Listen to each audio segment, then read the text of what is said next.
If you've seen any of the trailers for Team Fortress 2, then you probably like Valve's orchestra. Every song they made was custom tailored for the video, like how the brass crescendos when the demo man sets off his stickies and meet the demo man, or this entire segment in Man vs. Machine. See, the engineer joins, so they add a little country tune part. Okay, wait, this is the best part. So lights flicker. Oh, okay. Music kind of hits a peak here. Tense violins. Alright, wait. Flips the shotgun. They join. Back to the original track. Oh, yeah. God. None of this music is in the game. And that's a good thing, because unlike those trailers where the orchestra knew what was happening and when it would happen, how could they predict the average TF2 pub? No one wants to be playing a game and feel like the music doesn't match what's actually happening. The less curated an experience becomes, the harder it is to tailor music for it, and the more important the implementation of that music is. So I want to explore the different ways developers can code songs into games without giving the player a headache. And I know there's already a bunch of videos on this subject by people who know nothing about music. Well, this is another one. I hear you talking, hater. The reason Halo's music is treated as this grand masterpiece is partially because of how rarely you actually hear it. When the songs in Halo are reserved for the game's greatest spectacles, it becomes associated with the best parts of the game, and elevates anticipation for when you'll hear a song next, because gameplay-wise you know you're in for something good. And the track usually initiates at a predictable benchmark, like the beginning of a level or as soon as the player enters a vehicle. While the music can't predict what the player will actually do, it sets the tone for the most likely course of action without being too pushy. Are you aiming at the same? Hit it in the knees, Chief. Gotta get this blood. Left 4 Dead also uses music sparingly. Songs only appear in short bursts that are relegated to horde rushes, special infected, the start of a level, and the end of a level.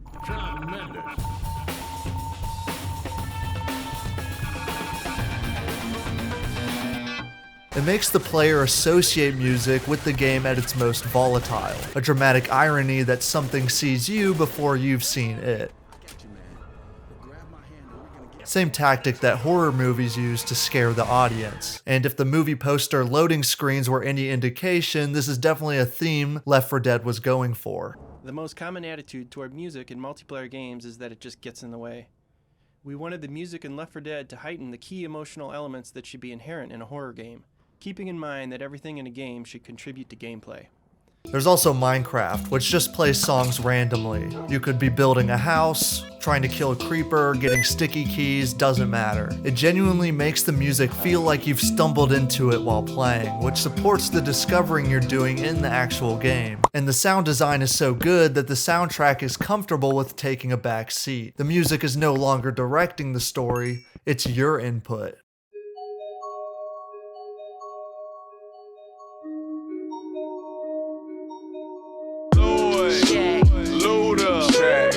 One of my favorite songs in Pokemon, like as a whole, is the Accumula Town theme. And not because of this dog shit meme, but because it was my first time I noticed adaptive music. If you go into this house, there will be 2 kids sitting beside instruments. Talk to either of them, and they'll start playing that instrument, and their part is seamlessly layered into the town's theme, regardless of where that song was at before you interacted with them. It's a small effect, but it gives the player sort of input into something they usually never touch.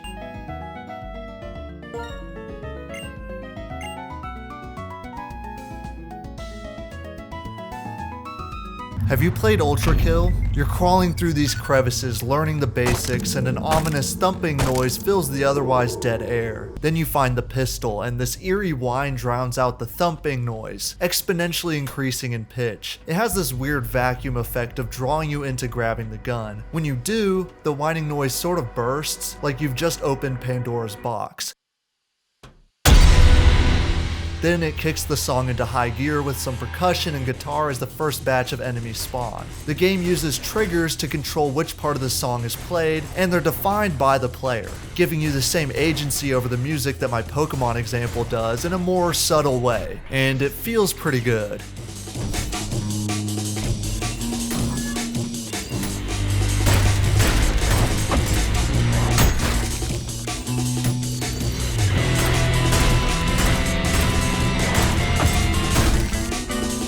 I got the opportunity a while back to talk to someone who actually makes music for games, Major Wipeout, and they told me some cool things about Dead Estate. It's a roguelite he helped make with some other talented artists and developers where you need to explore a labyrinth one corridor at a time, looking for both a key and an exit while shooting everything in between. Entering a new room with enemies will lock all exits until you've cleared them, and because they so quickly appear and are obliterated, making two entirely different songs for combat and, well, not combat wouldn't sound that great. So instead, Major Wipeout composed two variations of the same song, and Dead Estate will adapt the song depending on whether or not enemies are present. The subtlety ensures the flow of the game isn't interrupted by needing to switch tracks every 4 seconds.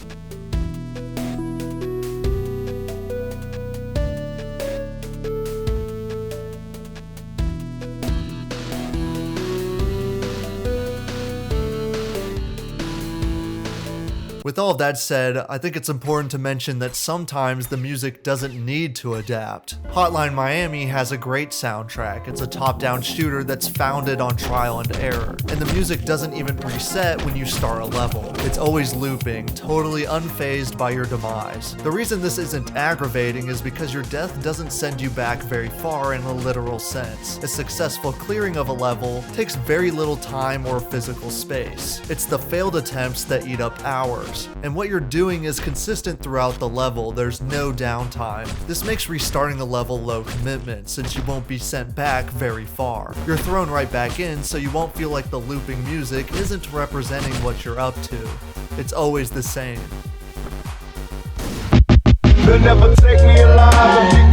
This last one is a completely different tangent to all my other points, but music is a great way to kind of world build.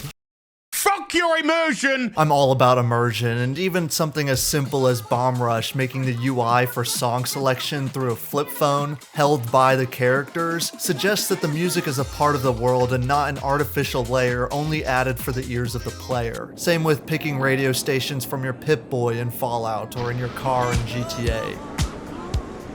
In Sludge Life, music is based on your proximity to boomboxes and speakers. It has the same effect as tying music to certain biomes and areas, but without that dissonance.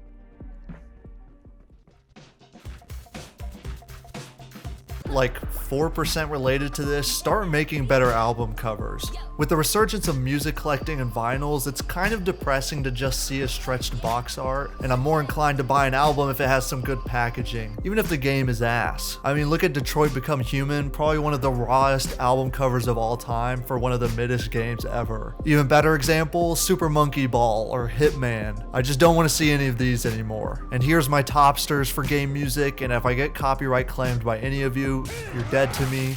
Thanks for watching this video. We going downtown.